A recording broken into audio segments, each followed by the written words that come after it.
Добър вечер, уважаеми зрители! Темите за деня са: подробни резултати от изборния ден, местна инициативна група МИК Нови пазар Каспичан, гост в студиото госпожа Пенка Ангелова, изпълнителен директор на местната инициативна група. Проект "Всеки ученик може да бъде отличник". Разговор с директора на основно училище Стоян Михайловски, бенефициент, и директора на основно училище село Мировци, партньор по проекта. Нови книги в библиотеката на Народно читалище Христо Ботев. Трета алтернативна научна конференция "Езотерика и духовност. Живот в новото измерение". Интервю с Елисавета Зангелми, преподавател по алтернативни учения. Румен Панайотов, кмет на община Нови пазар, е включен в делегация на посещения в Москва и Смоленск. На 10 октомври 2014 г. от 10 часа откриване на традиционния есенен панаир, място Общински пазар. Същия ден, 10 октомври 2014 г. от 17:30 часа откриване на изложба "Преход между римското и византийското монетосечене". Изложбата ще бъде в археологическата музейна сбирка в града. Времето с Лили Велева. Подробни резултати от изборния ден, как гласуваха от Нови пазар и по селата на общината.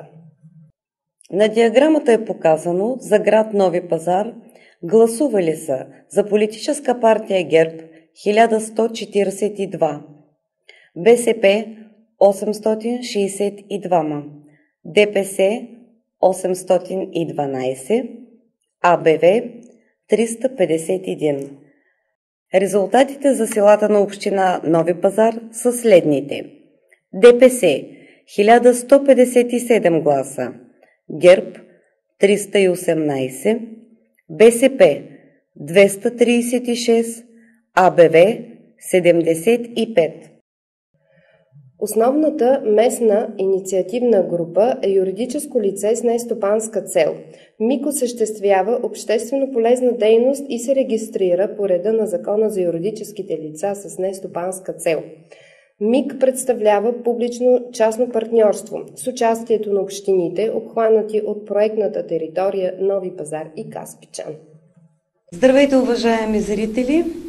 Днес в студиото наш гост е госпожа Пенка Ангелова, изпълнителен директор на местна инициативна група Нови пазар Каспичан. От нея ние ще разбереме как е създадена тази местна инициативна група, от кога, с какво се занимава, какво предстои и какви са ползите на Нови пазар от това, че нея я има. Заповядайте, госпожа Ангелова. Благодаря ви. Добре е в края на програмния период 2007-2013 година да припомним пътищата, по които тръгнахме, за да бъде създадена местна инициативна група Нови пазар Каспичан. Беше извървян един нелек и некратък път, по който двете общини, община Нови пазар и община Каспичан, достигнаха до решението за създаване на местна инициативна група. Бяха проведени множество срещи с различни съсловия, които насочиха вниманието на групата, работеща по проекта за стратегия на местна инициативна група, към основните приоритети. На базата на проведените разговори, на базата на проведените срещи беше създадена тази стратегия, която през 2012 година получи своето одобрение и на 13 юни 2012 година беше подписан договор за финансиране на стратегия за местно развитие Нови пазар Каспичан. Кое е главното, на което ми се ще да се спра в навечерието на подготовката на нова стратегия за програмен период 2014-2020 година? Изведените приоритети насочиха вниманието на работната група към няколко основни момента. Първо, че нашия регион е изключително благоприятно разположен по отношение на развитието на туризма и туристическите дейности, изхождайки от нашите дадености. Плиска и съпътстващите туристически обекти. На второ место, районът ни е известен със своето земеделско производство и това извежда като един от основните приоритети именно подпомагането и модернизацията на земеделските стопанства. Можем да споделим, че към настоящия момент одобрената субсидия на стратегията за местно развитие в рамките на 2 милиона 55 хиляди лева ще бъде изпълнена на около 95%. Т.е. над 1 милион 950 хиляди лева ще бъдат реализирани в проекти по различните мерки. Към момента са осъществени 4 приема на предложение за финансово подпомагане, възможност, която предостави промяната в Наредба 23, по която работят местните инициативни групи. И тази промяна позволи през септември месец да бъде проведена поредна 4-та покана за прием на предложение за финансово подпомагане, която беше отворена по 4 мерки. 121 модернизация на земеделските стопанства, 123, 311 и 321. Това, което мога да споделя, е, че при последната покана постъпиха 9 проектни предложения. 8 от тях получиха своето одобрение. За съжаление, не достигна финансовия ресурс и 2 от проектите ще бъдат финансирани частично. Но с удоволствие споделям, че по мярката модернизация на земеделски стопанства, по която първите 2 покани нямаше кандидати, сега при последния прием не достигна финансовия ресурс. Това означава, че стъпките, които са направени и по отношение на размера на субсидията, и по отношение на популяризиране дейността на местната инициативна група, даде увереност на земеделските производители, че могат да се възползват от предоставената възможност на местната инициативна група. И за да приключа с последния прием, сега през месец септември са приети проекти на стойност 577 739 лева и 16 стотинки, което ни доближава твърде много до заложените критерии, заложените показатели и индикатори в стратегията за местно развитие. Госпожо Ангелова, искам да ви попитам, каква е ролята на местната инициативна група между Фонд Земеделие и желаещите да кандидатстват? Местната инициативна група се явява партньор в договорите, които се сключват между бенефициентите, Държавен фонд Земеделие и местната инициативна група. Тя се явява един важен фактор, който има двупосочна роля.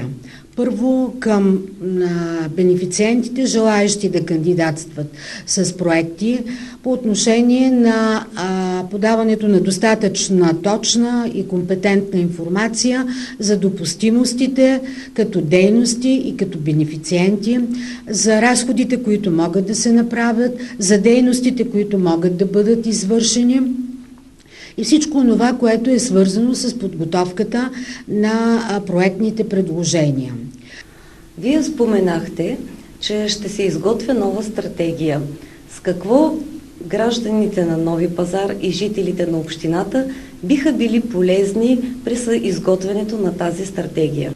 Очаква се в рамките на тази година да бъде подписана програмата за развитие на селските райони за България, която ще позволи да започне и реална подготовка на стратегии за местно развитие за следващия програмен период.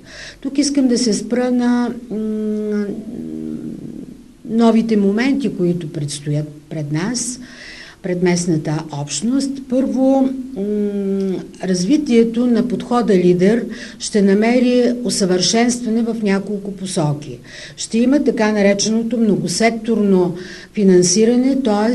отделни мерки или отделни приоритети ще бъдат финансирани в рамките на една или две програми. Това е въпрос, на който трябва да даде отговор местната общност. Местните инициативни групи ще получат ново наименование групи за действие, а подхода лидер водени от общностните за местно развитие.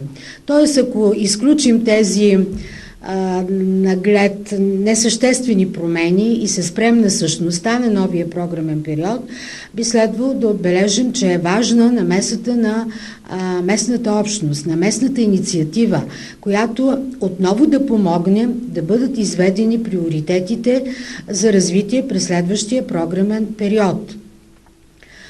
Освен това е важно да бъде много добре анализирана изпълнението на досегашната стратегия, с нейните пропуски и грешки и най-вече с нейните добри страни, които трябва да получат развитие в следващия програмен период.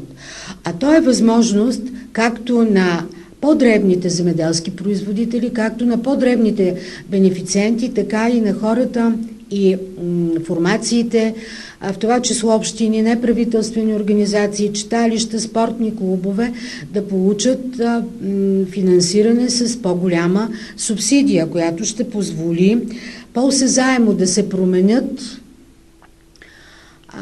нещата и в малкото населено место, на село, и в двата общински центъра. Така че от активността, от участието на всеки един би имало съществен принос и резултат от разработката на една следваща стратегия. Аз мисля, че е преодоляна вече една бариера. Дали нещата ще се случат? Да, те се случват. Просто трябва да има едно надграждане, трябва да има едно развитие, трябва да има един път напред и нагоре за по-добро. Благодарим ви и надявам се имате какво да пожелаете на нашите зрители. Аз също благодаря за възможността да представя последния прием, който ни дава основание да вярваме, че ще приключим добре стратегията. Бих искала да призова гражданите и хората, които искат да се възползват от финансирането на местната инициативна група, нека да не се притесняват, нека да търсят начина за решаване на своите проблеми, нека да бъдат по-инициативни и по-резултатни. Гости в студиото на Часът на Нови пазар бяха директорите на училищата село Стоян Михайловски и село Мировци, които разказаха за реализирането на проект "Всеки ученик може да бъде отличник". Целта на проекта е семействата и децата от различни етноси да се почувстват граждани на страната с еднакви отговорности и задължения към себе си и семействата си. Наши гости в студиото са директорът на основно училище Стоян Михайловски и директорът на основно училище село Мировци. Те ще ни разкажат за своя проект, за етапите, през които вече са минали, ще преминат и какви са крайните цели, които очакват при приключване на проекта. Заповядайте, представете се първо, госпожо. Добър ден, аз съм Надежда Кирова, директор съм на училището в село Стоян Михайловски. И вие сте бенефициентът. Да, ние сме водещото училище, което работи по този проект, съвместно с пилотното ни училище. Аз съм Мария Лъжекова, директор на основно училище Васил Левски, село Мировци. И съвместно работим с тяхното базово училище. Лично аз, когато се запознах с вашия проект, много ми хареса. Може ли да кажете на нашите зрители как се казва проекта и каква е идеята? През февруари месец тази година нашето училище като базово съвместно с училището в село Стоян Михайловски разработихме проект към Центъра за междуетнически диалог и толерантност Амалипе с цел намаляване отпадането на ромите от училище и под логото на учениците всеки ученик може да бъде отличник. Идеята на този проект, това са кандидатстване по така наречените малки грантове. Идеята на този проект е съвместно с поне 2 училища, защото по тези проекти работят и повече училища съвместно. Но ние от няколко години училището в село Мировци е пилотно към нашето училище и заедно работим специално към центъра Малипе.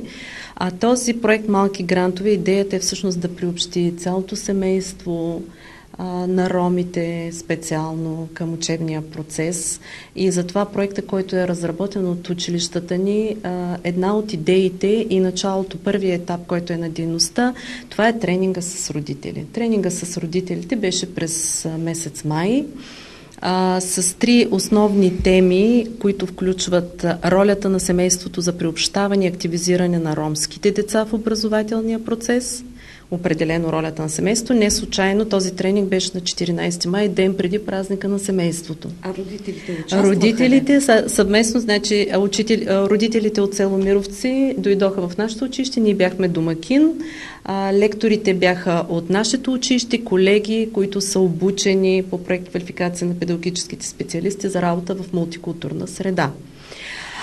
Това беше едната тема за ролята на семейството, другата беше ролята на родителите за снижаване нивото на тормоз сред учениците, която е изключително важна тема за контингента, с който ние работим, децата и семействата, с които ежедневно се срещаме.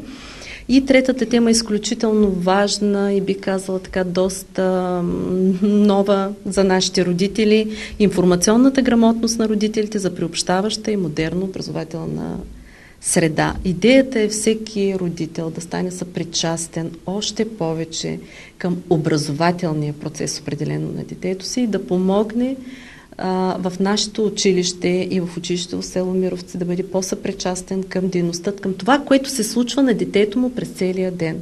Защото ние двете училища сме средишни училища и техните деца прекарват целия ден от сутрин до вечер в училище.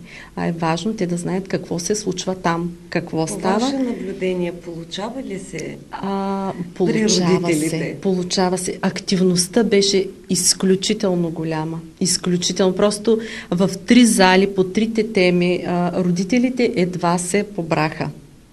И веднага на следващия ден беше втората дейност по проекта Празника на семейството, която този празник за първи път аз така виждам такава активност от страна на родителите. В този празник участваха деца с родителите си. Целият празник мина под формата на игри, в които участваха конкретно семейства. Тоест, ако има дете, на което родителите му не присъстват, не участва. Тоест, трябваше да бъде цялото семейство, да бъде общо, имаше състезателен характер, идеята да бъдат приобщени, да бъдат единни и се получи един страхотен празник, наистина, в училището ни. Отново ние бяхме домакини с колеги, ученици, родители от училището. Сега вече сте на втория етап? Сега сме на втория етап. Вече втория етап започна през месец октомври, веднага, още този месец, като първата ни дейност беше повода беше 5 октомври, Международния ден на учителя. Тогава ние поканихме доцент доктор Наталия Витанова от Шуменския университет, точно по темата да изнесе една лекция на нас, колегите, и да ни убеди и да ни помогне с какво наистина бихме могли да се справим и как бихме се справили. Темата беше за европейските приоритети в образователните стратегии, конкретно за работа в мултикултурна среда. И доцент Витанова наистина е специализирала и има разработки точно по тази тема и изследвания, проучвания, така че тази лекция за нас беше изключително полезна. Ние толкова години работим в такава среда, с такива ученици и се срещаме ежедневно с родители, но реално не сме конкретно подготвени за работа с такава общност. Следващата дейност е през целия месец октомври. Ние обявихме дни на отворените врати, всеки вторник от месеца. Всеки родител, който желае, може да дойде в училище, може да престои целия ден, може да влезе в часове, може да помогне с нещо в училище, дори с някакъв ремонт, ако нещо се случи, или да подпомогне в дейността и в общуването с другите семейства и с другите родители. Или сега ще бъде днес беше първия ден. Доста родители се отзоваха, наистина. Интересуваха се, наистина, какво става с децата им. И се надяваме това да продължи по този начин. И то в позитивния смисъл на думата, да се интересуват за живота на децата им в училище. Това ще бъде през целия месец октомври. Всеки вторник ще бъдат дни на отворените врати. Като в края на месеца, на 28 октомври, вече ще има кръгла маса за обмяна на опит между родителските съвети, защото и в двете училища имаме родителски съвети, изградени такива, както и ученически също. Като през месец ноември дейността ни ще приключи на 17 ноември, когато е деня на ученическото самоуправление. Тогава се надявам да има резултат от това да предадем властта на учениците за един ден дори. И то не са резултата да бъде в полза на училището. И от нашето училище ще ви пратим експерти за контрол и оценка на работата ви. Изключително смятам, че ще ни бъдат полезни. Това е по втория етап на този проект. Той е разделен на 3 етапа, като третия етап вече ще бъде в края на 2015 година, когато са предвидени вече работни срещи между родителските комитети, отчитане на дейностите, под формата на анкети, мнения на родители за целият етап на проекта и изложба на творби на ученици от двете училища. Библиотеката при Народно читалище Христо Ботев спечели проект за книги към Министерството на културата от допълваща целева субсидия за народни читалища 2014 по направление художествено-творческа дейност и попълване на библиотечния фонд. Размера на целевата субсидия беше усвоена за справочна, художествена и детска литература. Получени са 196 тома литература. Здравейте, казвам се Наталия Неделчева, работя в библиотеката в град Нови пазар, в Народно читалище Христо Ботев, като библиотекар и компютърен оператор. През месец април тази година, 2014, заедно с моите колеги тук от библиотеката, подадохме проект към Министерството на културата за допълваща целева субсидия.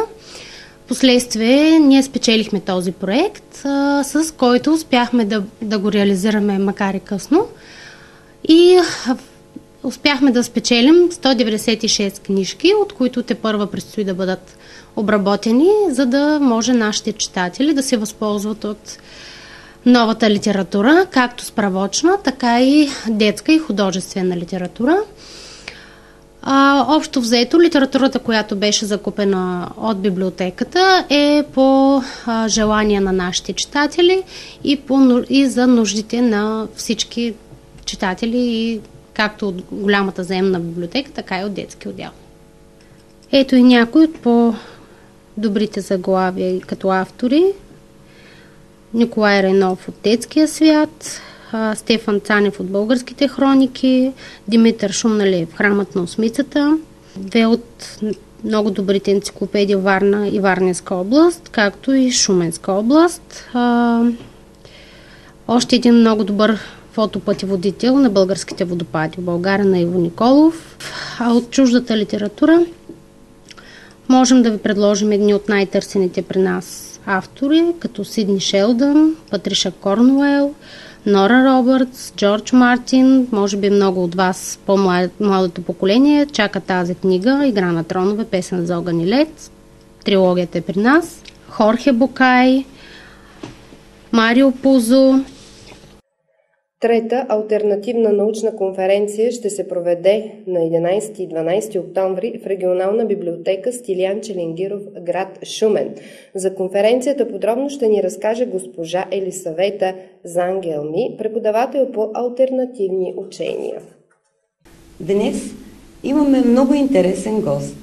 Това е госпожа Елисавета Зангелми, която ще ни разкаже за предстоящата конференция. Също така ще направи една телевизионна визитка за себе си и за своята дейност. По професия съм преподавател по химия и физика, но в последните 20 и повече години се занимавам с алхимия. Хората се страскат, като кажа алхимия, и започват да се подсмихват, защото си мислят, че произвеждам злато от олово, но не е точно това. Истинската алхимия е трансформацията на човешката душа, на човешкия дух. Стремежа на всички нас да станем по-добри, да станем по-духовни същности и да обърнем внимание и не само на физическото, което се случва около нас, но и на духовния свят. Това фактически е истинската алхимия. Аз съм холистичен терапевт към Бразилския синдикат на холистичните терапевти. Също така съм и рекреолог. Завършила съм в България рекреология. Провеждам различни курсове, различни семинари, езотерични пътешествия и освен това пиша книги на различни езотерични теми, енергийни лечения. На 11 и на 12 октомври в Шумен се провежда третата алтернативна конференция и е факт, че това вече е една традиция, една приемственост. Фактически тази алтернативна конференция е под егидата на нашето сдружение, Център по интердисциплинарно обучение и под егидата на Академия на мистериите Мадера. Тематичните направления на докладите, които ще бъдат в конференцията, са здравето, наш избор и отговорност, алтернативни или холистични и енерговибрационни техники, рекреация и възстановяване. Друго направление – непознатата България и код към бъдещето, богатото духовно наследство на древните култури по нашите земи, произхода на българите и ролята им в историята на човешката цивилизация. Също така нови парадигми в човешките отношения, техники и практики за успешност. Както виждате, това е една много широка палитра и бих казала, смея да твърдя, че всички доклади, които ще бъдат представени, са с езотерично звучение, с мистично звучение, с алтернативна идея. Аз предполагам, че вашите зрители са гледали много предавания с професор Стамен Стаменов, който знам, че води едно предаване, той е уфолог и води едно предаване за дневниците на уфолога в една телевизия българска. Неговото представяне ще бъде в неделя от 10 часа сутринта, като темата му е Университетът на бъдещето. Друг интересен автор, това е доцент доктор Трувка Димитрова от Шуменския университет. Нейната тема е глината и нейната полезност. Изключително важна тема, интересна тема. Хората има какво да научат от тази тема, защото глината, така наречената хума, е изключително важно и ценно лекарство, което обира токсините, което лекува. Тя ще ни покаже как се приготвя напитка от хума, как се правят лапи от хума. Тя има изследвания за излекуване на различни болести, тъй като има обратна връзка с хора, приятели, на които е изпращала хума и те са се излекували от много сериозни заболявания. Академик Живко Жечев от Шуменският университет пък ще ни представи една теория за тайната на Бермудския триъгълник. Между другото, някои неща за тази теория са качени на сайта на нашия вестник Хармония и светлина. Този вестник е само в електронно издание, няма на хартиен носител. И това е орган на нашата Академия на мистериите Мадера. Така като се влезе в сайта на вестника Хармония и светлина, може да се прочете този материал на академик професор Живко Жечев. Други интересни автори са академик Христо Маджаров. Знам, че хората го познават, тъй като той от дълги години се занимава с такива теми интересни. Неговата тема ще бъде вселяването на учителя Биенса Доно в тялото на Петър Дънов. Инженер Ваня Кънева от Пловдив пък ще говори за органите и органовата енергия. Не знам дали вашите зрители са запознати с тази енергия. Органитите са предмети, които се изработват ръчно, са от различни материали, след като и по специална технология и техника по-скоро, и след като бъдат готови, те излъчват органова енергия, която е силно изчистваща, пречистваща и хармонизираща местото, там където живееме, нашия организъм. Когато са по-големи, могат да се използват за хармонизиране на големи пространства. Ако се наслагат на различни места около града или в града, могат да хармонизират и енергиите на самата общност, на хората, които живеят. Инженер Аида Марковска, също от Пловдив, ще ни запознае с осъзнаване и свързване с родовата памет, ключ към здравето, успеха и щастието, работа с предците. Това също е много интересна тема, защото не е тайна, че много неща, които се случват в нашия живот, имат връзка с нашата родова памет, с нашите предци. И тези енергии, които са се натрупали бих казала, в недобра светлина, така наречените негативни вибрации, да не казвам магии или нещо друго, те се предават по някакъв начин енергийно, чрез ДНК кода и достигат и до наследниците. Това е много интересна тема. Ние трябва да си познаваме предците, трябва да си познаваме родословното дърво, за да знаем откъде понякога ни идват неприятни моменти в живота. Може ли да кажете сега къде ще се проведе, в колко часа, за да можем да поканим нашите зрители да дойдат и да се присъединят? Тя ще бъде на 11 и 12 октомври в библиотеката в град Шумен. И Стилиян Черленгиров е библиотеката, тя се намира на главната улица на Шумен. Входът е свободен. Всички граждани имат достъп свободен до библиотеката. Ще започне в 9:20 в събота. Заповядайте. Ще бъде много интересно. Винаги се пълни залата, в която се провежда конференцията. Това е на втория етаж на библиотеката. И има какво да се научи от тези лектори, които са много познати, много известни и дълги години се занимават в областта на алтернативните учения. Румен Панайотов, кмет на община Нови пазар, е включен в делегацията на Националното сдружение на общините в България, която ще бъде на посещение в Москва и Смоленск от 22 до 26 октомври. През 2 години кметове от България и Русия си разменят делегации на ротационен принцип. Сега са включени кметове от общините Силистра, Велинград, Костенец, Попово, Първомай, Родопи и Нови пазар. По време на посещението си те ще се запознаят с административното управление, икономиката, културата и спорта на градовете домакини. А сега едно съобщение. На 9 октомври 2014 година от 8 до 12 часа в сградата на сектор Пътна полиция на КАТ ще бъде спряно електрозахранване поради профилактика на електросъоръженията в района. В тази връзка няма да се извършва административно обслужване на гражданите. Следва времето с Лили Велева. Преди полунощ ще има променлива облачност. След полунощ облачността ще намалее на много места до ясно. Вятърът ще е слаб от север-северозапад. Очакваната минимална температура за Нови пазар в сутрешните часове е около 7-8 градуса. Утре ще е предимно слънчево с временни увеличения на облачността по-значителни преди обяд. Ще духа слаб до умерен вятър от североизток. Очакваната максимална температура за Нови пазар е около 19 градуса. От нас спокойна вечер.